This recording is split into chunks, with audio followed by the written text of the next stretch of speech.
that's taken place in Maui as well today. On the next slide, we just wanted to provide a little bit of introduction to today's event and why we're here, why we really appreciate all of you are here. I think really with today's event, we're hoping to tackle a couple things. One, really bring together different folks across California, and I know some of you are from other states as well, who are working on community information exchange efforts, other data sharing or health information exchange efforts, to really understand, what are some of the key differences in these different types of data exchange? Where do they cross over and where might they differ? We'd also love today to forge new connections with all of you, as well as we hope amongst yourselves as well, that you might find a new partner today who's doing something similar to you, but in a different community, but maybe is encountering some of the same issues. So we definitely encourage folks, please use the chat, one, to introduce yourself, but also feel free to reach out to others who are at the meeting today. We hope that this spurs new connections and follow-ups as well. So just moving on as well to the next slide, just to provide a little bit of context to Connecting for Better Health. This is a coalition that myself and other folks on my team help to manage, that is one of the co-hosts of today's event. We've been around for 3 years now and are really focused on advancing data sharing policy across the state. I think primarily started with a focus on health information exchange, but I think as you'll see come through in today's discussion, it's really hard to just focus on, say, health information exchange at this point. New organizations are coming into our healthcare payment and delivery systems, such as community-based organizations, social services organizations. And I think as our state has acknowledged, as well as other stakeholders as well, is that we really need to forge new partnerships to make data exchange work and to benefit organizations in the work they do. So encourage folks, if you're interested in learning more about this group and the work we do, we'll put some links in the chat for you to find more information. But with that, I'll hand it back to Jen to introduce a little bit more about today's event and Aliados Health as well. Thank you so much, Robbie. Good afternoon, everybody. My name is Jennifer Inden, and I am the Senior Program Manager of Health IT at Aliados Health. Originally formed in 1994 as Redwood Community Health Coalition, we merged with our neighbor Community Clinic Consortia in 2022, and we expanded from 4 counties to a 6-county service area, and together we became Aliados Health to support community health centers and community clinics within our service area. In addition to being a consortia, we are also a HRSA designated health center control network, which works to improve the care experience and health equity for both health centers and for patients, improving health outcomes and really leveraging health IT and data to do so. Our HCCN runs from south of San Francisco to the Oregon border. So we cover a huge swath of area, and we are the only California-based HCCN in Northern California. This session today is one of our HCCN activities underneath HRSA's interoperability and data exchange objective to support patients across the care continuum. So it's really about bringing these two sectors together, HIE and CIE and beyond. And with that, looking at what we're looking to do today at the next slide, let's talk a little bit very quickly about our focus and purpose. And Robbie hit on this just a bit. Thank you so much, right? Is that we really want to bring together HIEs, CIE stakeholders, and then what we're calling implementers or facilitators of this work, those who are also consortias or HCCNs or other organizations who are really helping facilitate this work being done. And so let's talk a little bit about what this session is and what it's not, right? So it really is a conversation for you all. We are just providing the platform, a safe space to have this conversation and discussion in, and is a place for you all to connect and ask questions of each other and really be solution oriented in what it would take to make all of this work really while centering the patient. That is the really important piece here throughout the discussion today, is that the patient needs to remain at the center of all of this. And we know from experience that this workspace is really messy and really noisy. And so if we can just keep the patient as our North Star, I think we'll come out the other end much better. What the session is not, right, is we're not talking about the nitty gritty in the weeds. What does it look like to operationalize a CIE or an HIE? We're not talking about specific platforms or whether, questions about them, how they operate, or any sort of recommendation or critique of any existing platforms that are out there, right? This is a space for all of us to get together to talk and see what happens. We really just want to make sure that you all are able to connect with each other.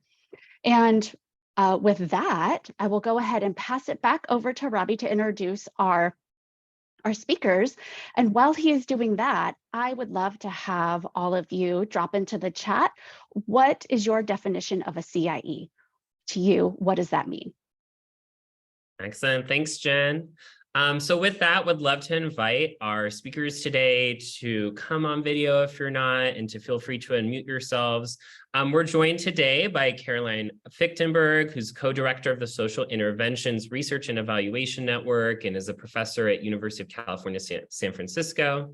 Cynthia King, who's executive director of Community Action Partnership of Sonoma. Karis Grounds, vice president of Health and Community Impact at San Diego 211. Lisa Nicolau, cross-sector data sharing program director with the Michigan Health Information Network for Shared Services, and Lauren Panaccio, director of revenue strategy and partnerships at Health Leads. So really to kick us off with this portion today, I'm going to ask each of our speakers today to just give a brief overview of themselves and how, information exchange, CIE, HIE is important to the work that they do. So Lauren, I'm gonna hand it over to you next. Thanks, Robbie. Hi, everybody. Lauren Panaccio, she, her, a pronoun series, Director of Revenue Strategies and Partnerships at Health Leads, based in Northern California. Health Leads is an innovation hub that works to unearth and address the deep societal roots of racial inequity that impact health. At Health Leads, I've spent more than a decade focused on the intersection in health and social needs. And for me, I very often think about the ways that me and my family's lives would have been made so much better if only we had a coordinated bench of advocates and caregivers across the social service sector that were actually helping us navigate things like displacement, food insecurity, and income insecurity. If my contribution to this space helps one 10-year-old girl actually make it with her mother to the WIC office in a community that is not hers, but she now has to call her own, I think I'll have done my job. Small bar. For me specifically, I really think about the financial side of this equation. I very often say effort goes where money flows. We can believe in these models. We can think they can help us advance racial health equity, decrease disparities. But fact of the matter is, in a capitalistic society, if the funding isn't flowing in ways that help our ideas become actionable, it's wishes and dreams on paper, or worse, even a model that could have been promising and made a difference that never gets its fair chance. So I'm really excited to join the conversation today to go from ideas and frameworks and models to thinking about how to make them a reality. Thanks, Robbie. Excellent. Thank you, Lauren, and thanks for your work. And I'll hand it over to Lisa Nicolau next to introduce herself. Hi there, my name is Lisa Nicolau, and I am the cross-sector data sharing program director for the Michigan Health Information Network. A little bit about me: I'm a nurse at heart, will always be. I haven't really practiced it in a while, but my early days really started out as a nurse at Johns Hopkins. And if ever there was the example of an organization that was world-class medical facility that was completely powerless to adapt to the environment around it and really solve those root issues. So it kind of from a very early stage, we'd patch them up and send them back out. And that was not what any healthcare provider gets into the business to do. So it really kind of stimulated my interest. And I was like, the data, that's the issue. So learned a lot through the University of Maryland and their, really transformational leaders there in the early days of healthcare informatics, and just kind of pursued that and followed that through to Michigan, and kind of took a step back and and kind of watched what was going on. And then as we started with some of these healthcare transformation demonstrations, I became reinvigorated, thinking that we were maybe on the right track. Maybe we're going to finally get there.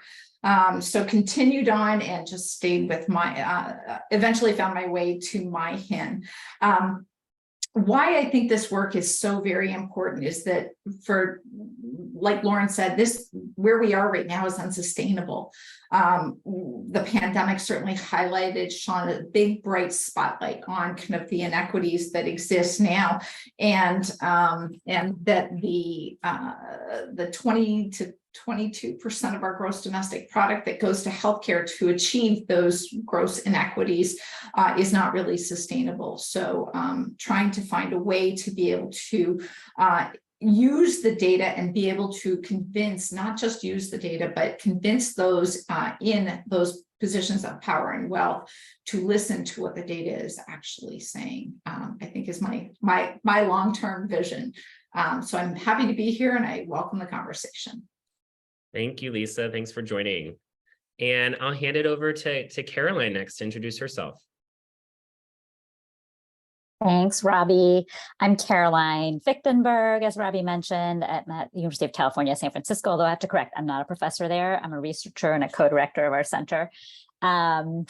So I am trained as an epidemiologist and a public health person. Actually, also, I feel like living in Baltimore, I trained at Hopkins, Lisa, for epidemiology. And I have to say, like, I think my career trajectory was really set by living in a community that, like you said, had a world-class medical institution that was not able to address the root causes of ill health and the structural inequities that are really so prevalent in Baltimore. The work that I do now, for a while I was in public health, and then I've been for 7 years at UCSF, and I feel like we have a really exciting opportunity right now with all the effort that is happening, all the attention being paid to social factors of health, and all the attention being paid to kind of bringing together and better integrating health and social services into a more effective ecosystem of care. And data sharing is such an important part of that. So I think there's a lot of exciting stuff happening, although also a lot of challenges, and I'm looking forward to talking about those in this conversation. Thank you so much, Caroline. Cynthia, I'll turn to you next to introduce yourself and the work you're doing. Hi, my name is Cynthia King. I'm the CEO of Community Action Partnership in Sonoma County, but I started this work at Aliados, and there's a lot of people that I've seen in this meeting that I've also worked with in partnership over the years of this project. I've spent about 20 years working at the intersection of data analysis, implementation, and services at both county and nonprofit level, and have seen the amount of energy and money that goes into building them without making them effective or useful. And I think that the importance of this is focusing on data serving the client and having them experience receiving services with dignity and have opportunity to reach their full potential, while also allowing the workers to do the work they're there to do, while collecting data, but not making that the focus or unnecessary work. And so that's what we're trying to do. Sonoma County. Excellent. Thank you, Cynthia. And last but not least, Karis, I'll hand it to you to introduce yourself. Hi, everyone. My name is Karis Grounds. I am the Vice President of Health and Community Impact at 201 San Diego, CIE. I think most people know what 201 San Diego is, or 211 is. It's a national program often operated by United Way, so their own 501c3s. In San Diego, we have a call center that operates that 24/7 line, but then also we store what we call a community information exchange that is really supporting local community building around strategic partnership collaborative efforts to really support, I think, what Cynthia is really centering community and really supporting cross-sector collaboration. In light of all those things, what I'm excited about being here, I've been in the social service space for a long time in public health, and I think that it's exciting to see that these conversations are happening and the importance of routing that. And I think a lot of times we think about things like community infrastructure is needed, and so I think HIEs and CIEs are community infrastructure, and a lot of times all these programmatic pieces aren't actually addressing the systemic problems that are happening. And so I think HIEs and CIEs are a way to do that. And so excited that this is now, there's a lot more opportunities specifically in California to actually invest in these models. We just have to do it the right way. So, so thanks for having me. Thanks, Robbie. Yeah, thank you for joining. And I think before we jump into a couple preset questions we have for the discussion today, definitely just want to remind folks again, please enter your questions in the chat. We know lots of you had questions and registering, maybe some new ones are popping up today. So please put those in the chat because we'll be getting to those shortly and Jen will be leading that portion. But just to kick off some of the discussion and really kind of give some definition to the discussion today and what we're even here talking about, I'd love to start with Karis and Cynthia. Karis first to really provide a little bit more definition around what is CIE and what do we mean when we use that term? So Karis, I'll hand it to you first. I'm gonna just pop in the chat. Hopefully this works. Or Shelly, you're gonna, maybe I didn't send the right one that has the link in it. But essentially, San Diego's been around for almost, or the CIE in San Diego's been around for almost 10 years. I don't know, Dan Chavez is on this spot. He was here before my time, so he knows the OG, one of the OGs of CIE in San Diego. But so we've had this for a long time, and so part of what we've tried to do is articulate some of the components that are important for a CIE. I mean, at its core, it's really around centering community and centering social service care coordination specifically for person-centered care. So we have in our publication, we really the overarching goal or the tenets are really around some of the things that Lauren mentioned around equity and anti-racism. How do we address some of the systemic issues? And the way that we think about going about doing that is through a person-centered model. So thinking about a person in the center and the systems around them instead of all the different government and healthcare and social services that are working, the systems that are working to support them. Thank you, Olivia. Appreciate that. And then really looking at it community-led. So they need to be locally driven and stewarded by local infrastructure in order for them to be effective. And then that they're multi-level impact so that we think about it from a micro, meso, macro and impact level. So it's impacting the individual. They're not having to share their story again. It's trauma informed. A lot of things that Cynthia is talking about, they're making those decisions. Agencies to agencies, they're able to support one another and collaborate. And from a macro level, we're actually able to look at communities and systemic issues and barriers that are kind of occurring around that. And so we really think about it, CIEs as community care coordination. And I'm just going to pop in what the definition of how CIE San Diego has defined it and kind of supporting other communities that are thinking similarly in that. Now, the way that the work, like you guys could look at this definition, we look at it all the time. We're like, this changes and evolves because people interpret things a lot differently over time. And that's an evolution. And I think in San Diego, for us locally, that's been part of our journey. It's always changing and always moving and growing.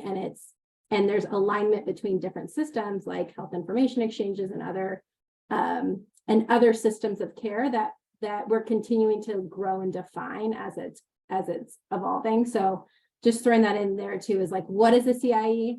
Kind of, we had a definition many years ago. It's since changed, and I'm sure it will change again as we become more and more rooted in what are the systemic issues and the opportunities to be able to kind of address those. And then I'm gonna kick it to Cynthia to talk a little bit more about their work. Thanks, Karis. I started working on this in 2020 when I was at Aliados Healthcare Health, and it was called Redwood Community Health Coalition at that time. And we were working in Marin with Health Leads and United Way of the Bay Area and Marin County to see if we could build a CIE there. So it was exciting to learn about that model and to really look at centering the community first and before making technology decisions. Health Leads also had some really great webinars and trainings on first do no harm with data. So it's a really great flipping of the data structure to, rather than buying software and implementing it and telling the community it's better for them, to going to them first, say, what do you want your experience to be like? And at the end of 2020, we had the opportunity to apply to ACEs Aware funding through the state that wanted to build a network of care to increase screenings for ACEs with Medi-Cal providers and build a network of care in order to give them something to do once they've done the screening. And so we used that as an opportunity to start building a CIE in Sonoma County. And so taking what we learned in Marin and from the other organizations and following the CIE model as closely as we can. You know, it's important to respect the model that was built and what San Diego's accomplished. But we were really keeping in mind the data exchange framework that was coming, the CalAIM implementation that was starting to roll out at the same time, and then the population health management framework that was being developed, and how they all were going to work together, and how this would be able to continue once those started, because we don't want to build something and then have it just immediately be outdated by these other initiatives. And Sac Valley MedShare came to us. They are a health information exchange that Aliados works with, and introduced us to 9Patch and said, hey, we think they're a really great system. And we said, well, make sure they have a good application to our RFP. And they did. And I didn't actually expect that that was who we'd select, but in the end, they fit our requirement, which we built through our community engagement. We had a community accountability action team who really informed what we were looking for, focusing on things like consent and how we were sharing data. And it was exciting. And we really came to focus on interoperability, because there's just never going to be one system that everybody's using. Kaiser was rolling out United. We had used Find Help and they were great, but it was what the community wanted that drove how we made the decision. And it was an exciting process, and it took a lot of time. We had to push back on the funders to say, like, we need more time because we had to finish this process. We also used Intrepid Ascent, who are a great resource in helping us make the process happen in an effective way. And then we ended up getting ARPA recovery funding to focus it on mental health. And now we're, looks like we might get cited funding to really focus on CalAIM. And so all of those things, you know, the layering of it, that's become one of the biggest issues, the sustainability, like Lauren was saying. And so trying to make it so it's going to work for the different things that are coming, and connecting with the different county systems, HMIS and things like that. And we also have a group that is a Bay Area group that's meeting and trying to figure out, like, how can we scale this in an effective way across the Bay Area, and so many people live and work in different counties that, you know, it's related, and to make the data work that way, but still have it be focused as locally as possible. Excellent. Thanks, Cynthia. And Karis too, for really kind of helping frame, you know, what some of the key components are when it comes to what a CIE is. And I think it's helpful to always, I always find it helpful in these discussions too, where we focus less on like the technology itself, right? And more about what is it that makes this work happen. And I'd love to turn next to Caroline to maybe unpack that a little more. You know, we hear a lot about addressing social needs, especially within the healthcare space these days. We have lots of platforms that can, you know, help with referrals. You know, we can use EHRs for a lot of these functionalities now. How does CIE really kind of differ, or in some ways maybe is similar to a lot of, you know, those different technology solutions that are out there that folks are using? Sure. Thanks, Robbie. And I want to first acknowledge that I think other folks on the call probably have thoughts on this question as well. Also want to share, so this work, what I'll share, my perspective is informed by work that we've done where we've been partnered with different organizations, including 211 San Diego, and Karis and her team, and then other folks in other places to learn, especially also about referral technologies. We've been doing several research projects to try to understand the implementation of those technologies and what are facilitators and barriers. And so, you know, the way I think about it is, you know, I think one of the big differentiators between a CIE model like 211 San Diego versus the kind of off-the-shelf products that are out there around referral technologies is that the CIE is really much more community grounded. And I think that that is such an important element in the work that we have done around implementation of referral platforms. So these are Unite Us and Find Help and others like that, where are a product that a community can buy and implement. I just think, you know, the major challenge, that one of the most significant challenges we've seen with those is this, that it is really hard to get people to use a new tool if it's not of value to them. And oftentimes even people can say, you know, we worked with one community where a lot of people said, oh yeah, we totally want to use this. And then an organization, a community organization brought this tool in, and then it just wasn't used that much. And so I think it is so important for thinking around and efforts around building these technologies. It's to really build around very, very clear use cases, and with in a collaborative way. I think it's very hard for even a CIE effort, if it's not really strongly community grounded, is going to really struggle, because none of us want to use new tools and new technologies. We're already bombarded and et cetera.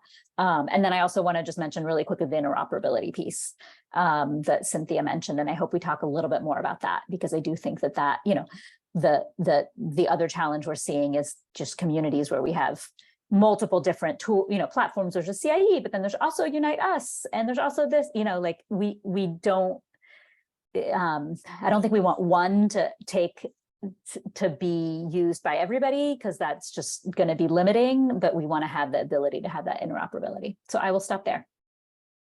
No, thank you, Caroline. So, I think that's a good segue into a question we have for Lauren, which is, you know, a couple of things I've come up, like community engagement. I think we've heard a couple times, funding, building infrastructure. Like, how do we do this work, and what are some of the dimensions that you incorporate into your work in helping communities really, you know, start these conversations?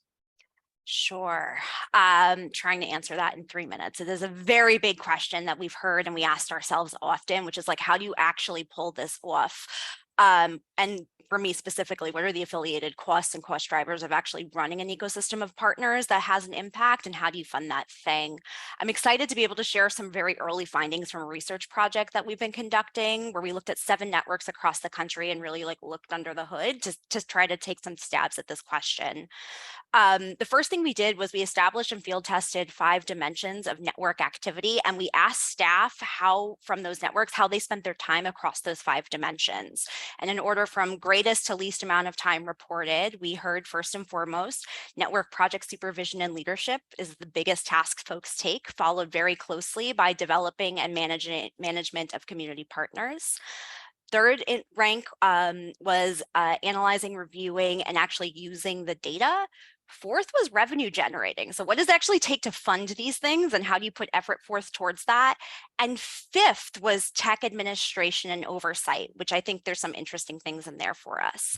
The other thing we were able to do with this research was we were actually able to code and look at $11.4 million worth of investment across these 7 networks. And so we were able to match pair budget data with personnel reported from the survey, and then also non-personnel cost drivers. Perhaps unsurprisingly, when we did that, we saw tech raise to the number 3 slot of level of investment, again, on the personnel and non-personnel side of the equation.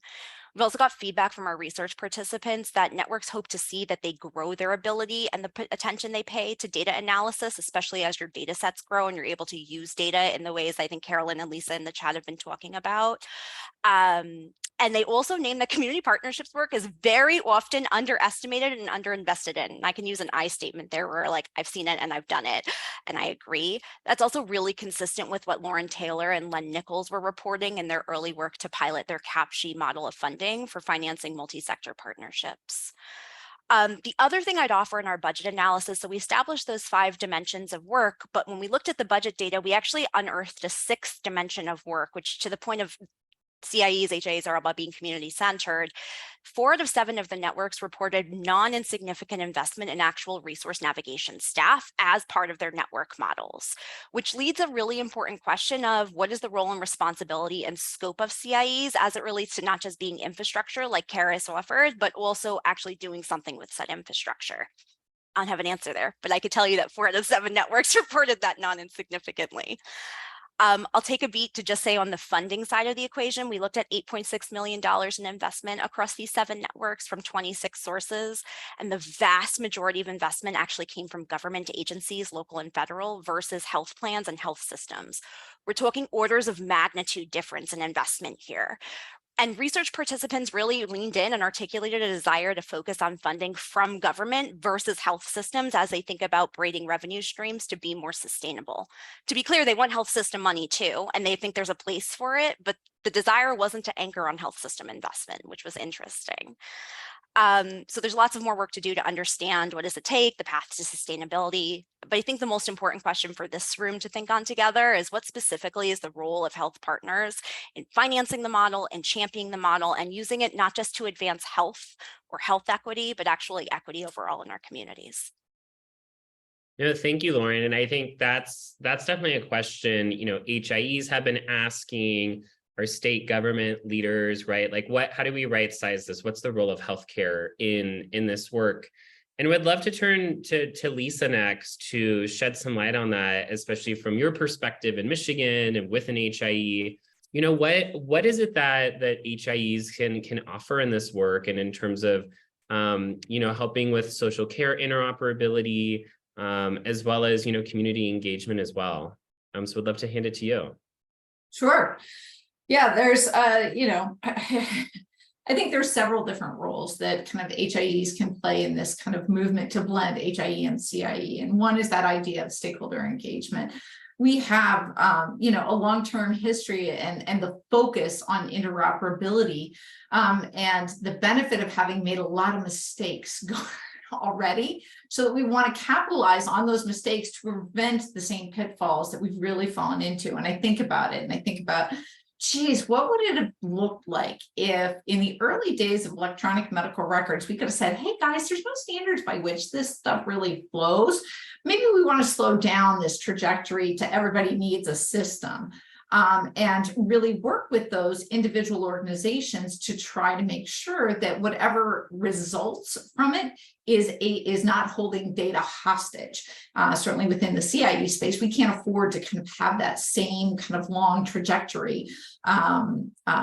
So the stakeholder engagement can extend not just to the community organizations and the CIEs to help kind of learn from the mistakes that we've already done, but also to engage those new kind of vendors. So in Michigan, we have introduced an interoperability pledge, and call it what you will, it's a piece of paper, but it commits people to the idea of interoperability as the primary focus to this work.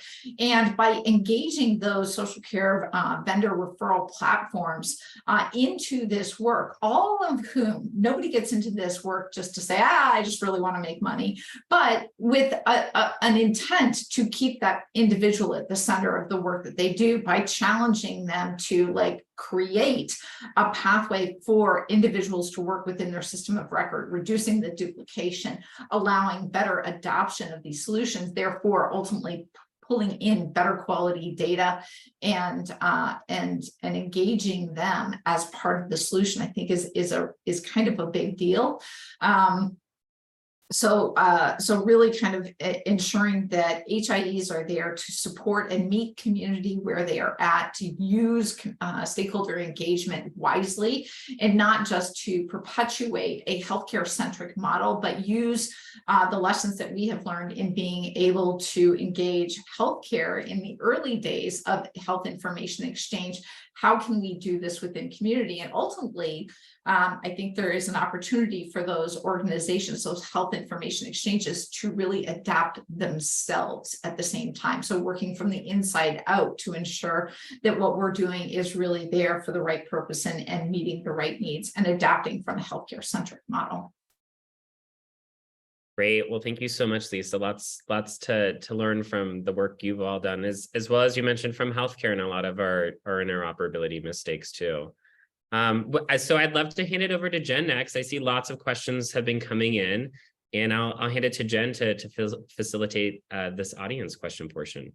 Yeah, fabulous. Thanks, Robbie, and thank you to all of our speakers, to all of the work that you have put into this area, and your massive insight and knowledge that is helping frame our discussion today. And so now we're into audience participation. So for those of you who are here in attendance, please feel free to drop your questions into the chat or use the raise hand feature, and we will call on you to unmute yourself as we go. But I've been collecting the questions that have been popping into the chat. And so I think launching off of this last question with Lisa, I think,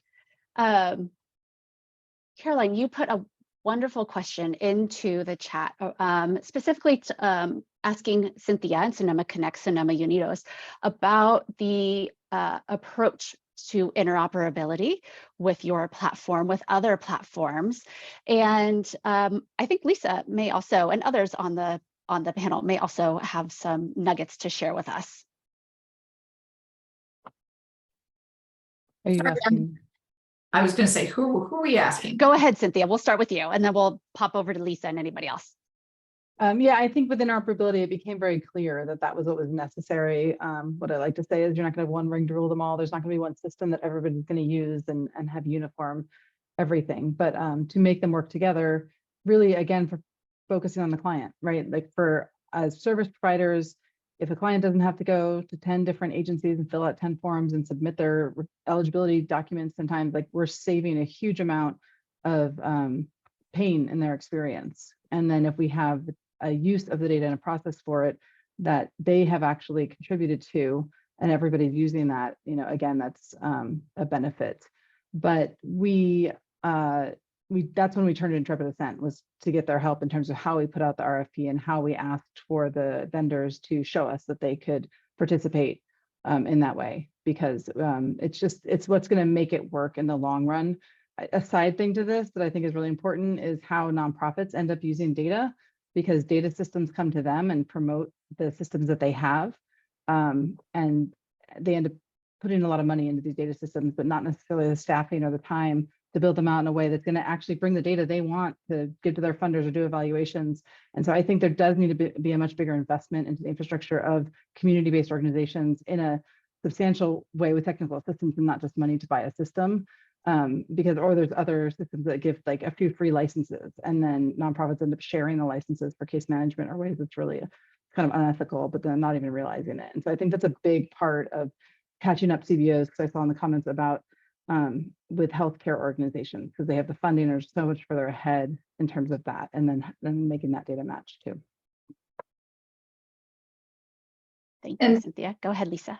I guess I would say that we also have kind of the right novel, or the moral imperative to really kind of help to refine and understand what data elements really need to be interoperable. We're not going to be in a space where every little piece of information and data can and should be shared widely, and really understanding kind of what those data elements are.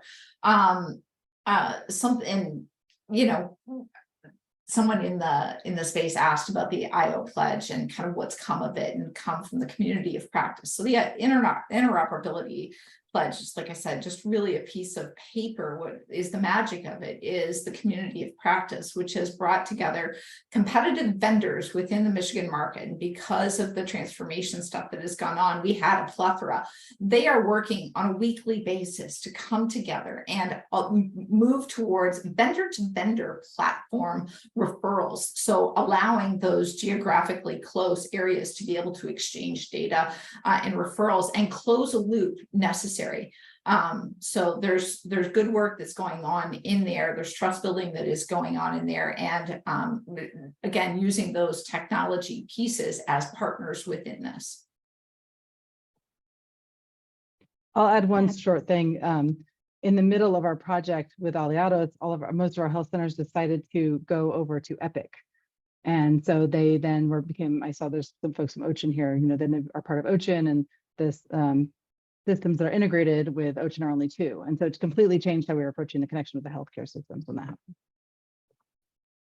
happened. The solution is similar to what you were saying, Lisa. Yeah, and I was just going to piggyback off of that to the point Cynthia raised around the different cultures, or you know, what gets caught in the crossfire of the different cultures of nonprofit or CBO and healthcare. There's also this like really predominant in the nonprofit sector sense of the scarcity mindset. Like, I'm just going to do what I have to do to get by. It does exist in healthcare, but I don't think it exists in the same way, especially when we're thinking about infrastructure and data. And so part of the success of this work is also contingent on nonprofit actors actually realizing that to get this work of health equity in communities done means we have to demand what we deserve, and really actively combating that scarcity mindset. Certainly comes up on the financial side of the equation, but I think it comes up in so many other places, like when we share licenses on things that we all should have access to do our jobs. So I just want to make sure to share that as well. Yeah. Those are all really great points. Thank you so much for that. We had a question from Katie that was popped in the chat. Katie, do you want to come off mute and ask your question?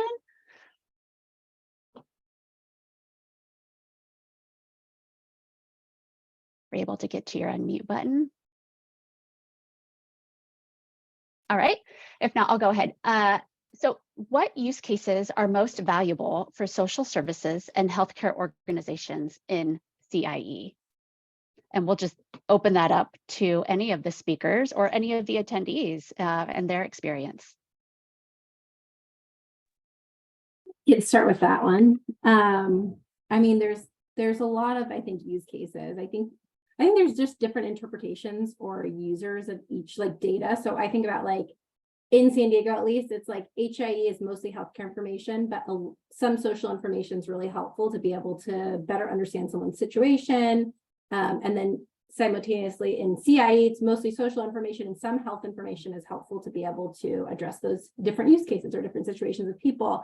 Some people might have access to both, but there's some, you know, a lot of times physicians or doctors might only need a little snippet. And I think, Lisa, to your point, like, it's not like we're trying to combine all these systems together in one thing. It's basically splicing data in different ways to be able to support people in their interaction. So what we focus on a lot is just like the hope is that this information, you're able to provide more informed or better care with the information you have in place for that person as you're interacting with them. So I think there's been a lot of use cases. I mean, we started in San Diego with like a cohort model where we started thinking about people experiencing homelessness, and we had EMS transport data that triggered care teams. Like, so basically individuals that were in our downtown San Diego that were being transported to the hospital, being by EMS to the hospital, discharged to the street without being coordinated with the shelter beds. And there was just like the same people being kind of churned within the system and no one was collaborating. So that's the first use case that started. And we said like, hey, what if EMS data was able to trigger a notification to those care team members, that person could be supported through the discharge. Now, when you look at all those sectors, the benefits of each organization, EMS maybe didn't have to do transports that were non-medical emergencies. The hospitals could actually meet the requirements on non-discharging to the street if the coordination happened. The shelters could support those individuals and potentially not lose shelter beds. If they knew somebody was in the hospital, they could fill that bed in that moment when that person wasn't in there. Those kind of things all become efficient ways in a collaborative way. So like, that's one of the bunch of use cases CIE San Diego has evolved. That was the beginning use case. And we saw CIE, that trigger of that information could help make the helpers use that information in a different way and coordinate those services.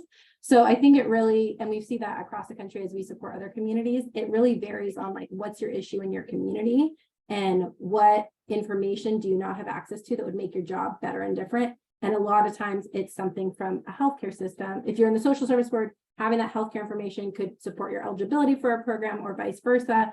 From a healthcare perspective, having that social information could change the way you're doing informed care. So use cases are kind of abundant, but I think it's just figuring out what type of information, who needs to be at the table. All the real work, the hard work is the real part of this that makes it challenging to kind of figure out. But I don't know if others have another use case they might want to highlight.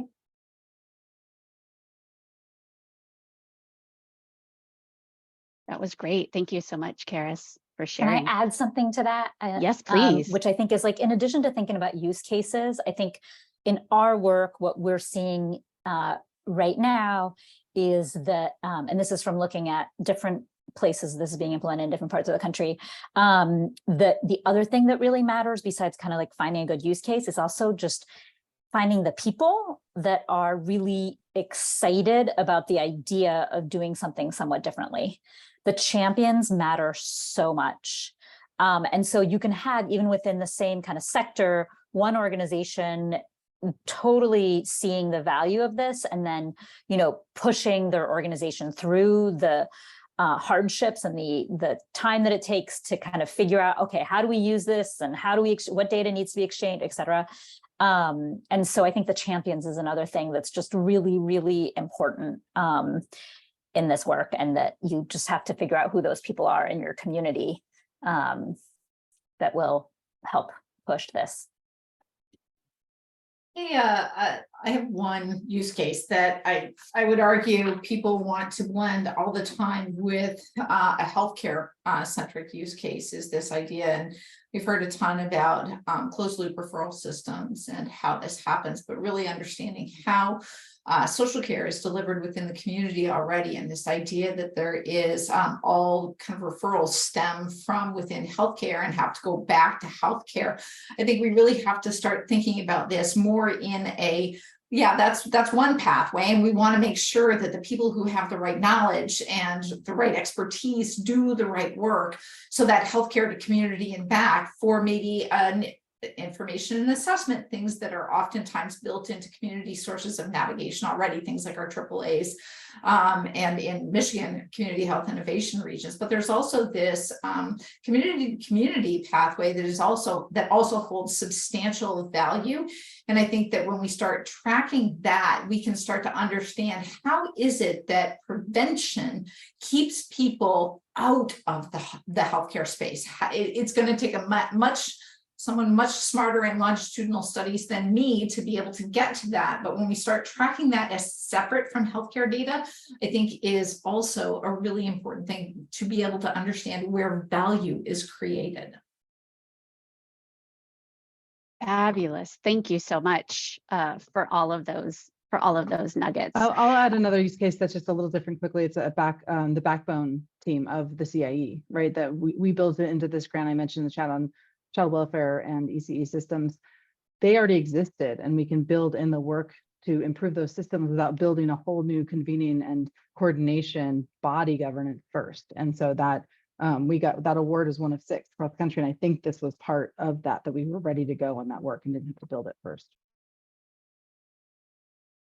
Fabulous. Thank you so much. So acknowledging that we have about 5 minutes left in our session, we've had such great discussions, and I know that we have a lot of outstanding questions. And so I think one of the last questions that I'll put to the group before we start our wrap up is jumping off of the conversation that is just happening about the sustainability and where HIEs and CIEs interconnect in use cases, right? Both are critical for a holistic approach to patient care, right? Really making sure that all the needs of the patients are met in all of the manners. How might the state support sustainability and effectiveness for both?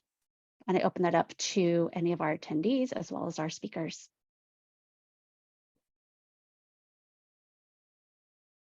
I think there's always going to be a need for braided and blended funding. I think after spending a lot of time with public health types, I hear that very frequently. And I think that there's no way that we can expect healthcare to take this on. There's no way we can expect government to take this work on, and it's only through kind of like the pulling together of those systems of care that we're really going to get to anything. So I think it has to be a bit. I see someone talking in there about the 90-10 Medicaid funding approach. That's certainly a mechanism that that Michigan has learned how to be able to use and tap into. That has worked very well. But again, even beyond that, we have to get to something that is more sustainable.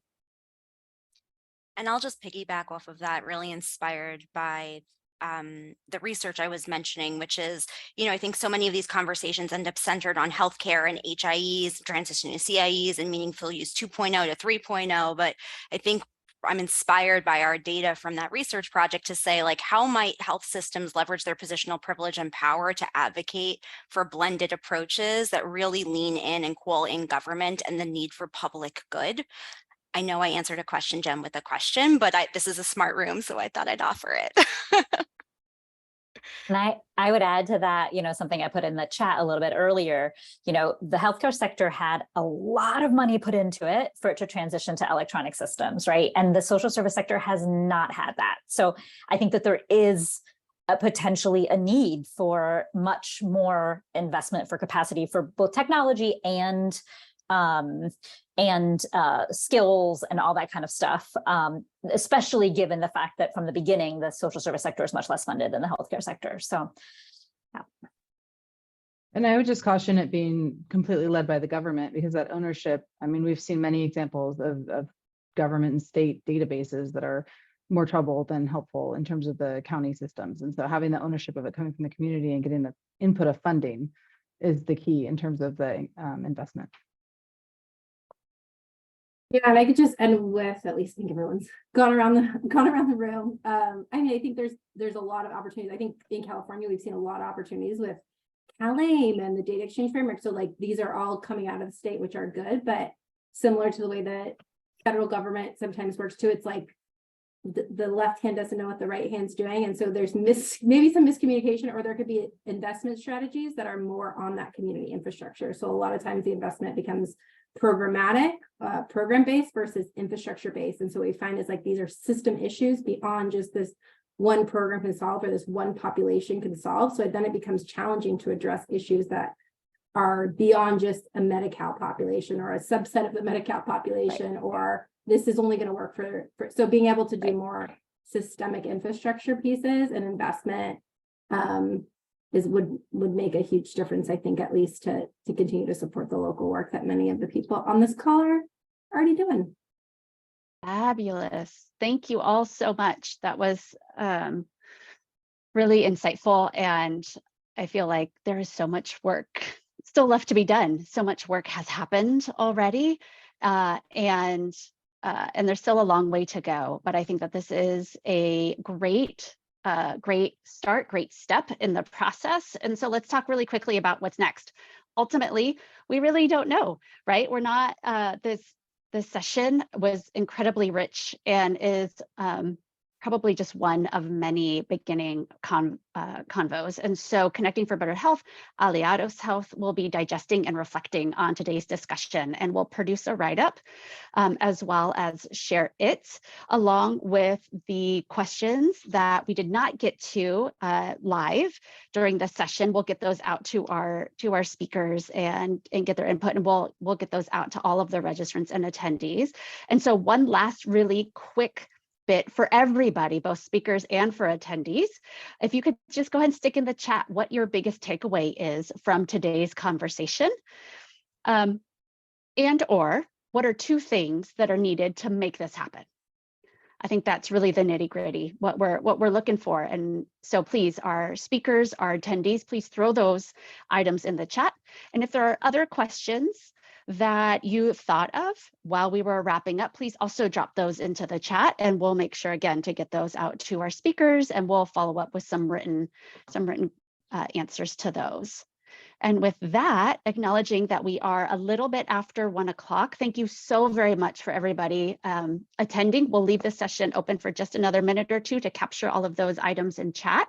But for those who do have to drop off, thank you so very much. We really appreciate you taking the time out of your very busy schedules and days today to attend and discuss this really important topic with us. To our speakers, thank you so very much for sharing your knowledge and your insight in this area. And we look forward to continuing this conversation in many different areas.